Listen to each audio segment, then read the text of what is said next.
I've had a pretty bad backlog of games to play for a pretty long time now, and I think I've come to the realization that I need to learn when to stop playing. I don't mean stop playing games in general. I'm already good at that.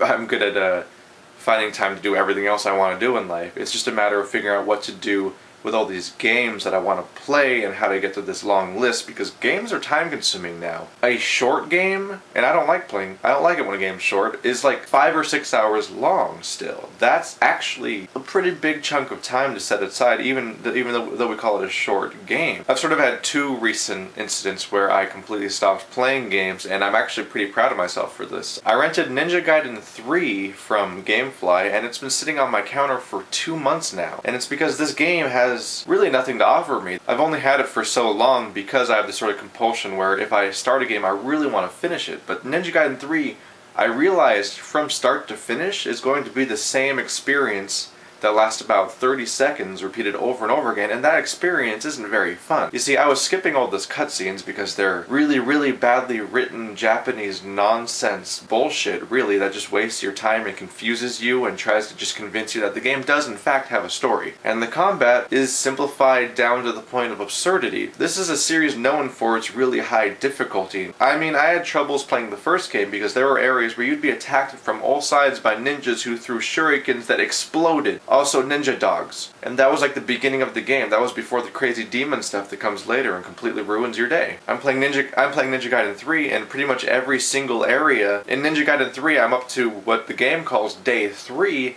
and every single room really has been the same thing over and over again. There's some army men who have guns and some who have little knives or melee weapons, and they kind of just all take turns attacking you Dynasty Warrior style, where they like to just hang out and watch, and they can be destroyed just by mashing the X button and pressing directions, because everything that Ryu Hayabusa can do is cool. So I quickly realized that I can beat the entire game without even looking at the screen. I'm not looking at the screen, I'm looking through the screen. I'm looking at the wall behind the screen, because the screen isn't important. I'm rotating the left joystick as fast as possible while mashing the X button, and cool shit's happening on the screen where everyone on the screen dies and then they move on to the next room, and that's the entire game for me. At times I might realize, oh, I can't hit that guy with melee weapons, I have to hit him with the bow, and that's really simple and boring and monotonous too. Bosses are boring. Everything in this game is tedious and uninteresting. And the only time I have to really pay attention to what I'm doing is when I go to area, and that's because they make you do these annoying QuickTime events to climb walls and shimmy across pipes and do all these really acrobatic weird things. Not only feel less powerful than the previous game, but are also tedious. And the QuickTime events don't always make sense. Like, if you're gonna make a thing where I'm gonna climb up the wall using knives of some kind, and it's gonna be pressing the left and right triggers over and over again, and you have to grab onto the wall by pressing both at the same time, why do I have to press a different button to get on the wall to begin with? It's really confusing because the game will launch me at a wall in the middle of some sort of sequence, and sometimes I need to press the triggers to grab on, sometimes I have to press some other button to grab on, and if I guess incorrectly I don't have time to correct myself, so I just die or fall down and have to restart the little sequence again. This is not being a super powerful ninja. This is not what the game should feel like. The difficulty should be inverted. I should have troubles against all the bad guys, because then I feel like a badass when I take them down, because they are themselves badasses, because they're like demons with katanas coming out of their foreheads. But instead of fighting generic guards that go down in only a few hits and are comically easy to kill, while the platforming is difficult. Ninjas do not have trouble platforming. It should be like the first game. Oh, I need to get up there? I'll just hit the A button a few times. I just fucking jumped up walls because I'm a ninja. I don't need to go,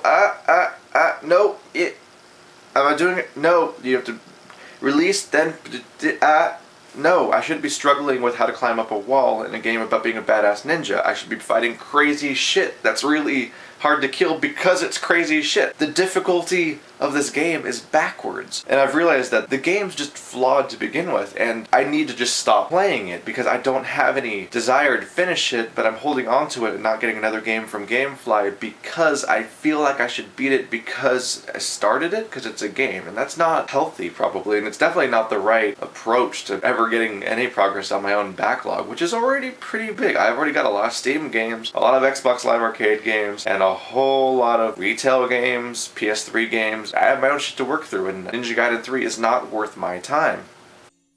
What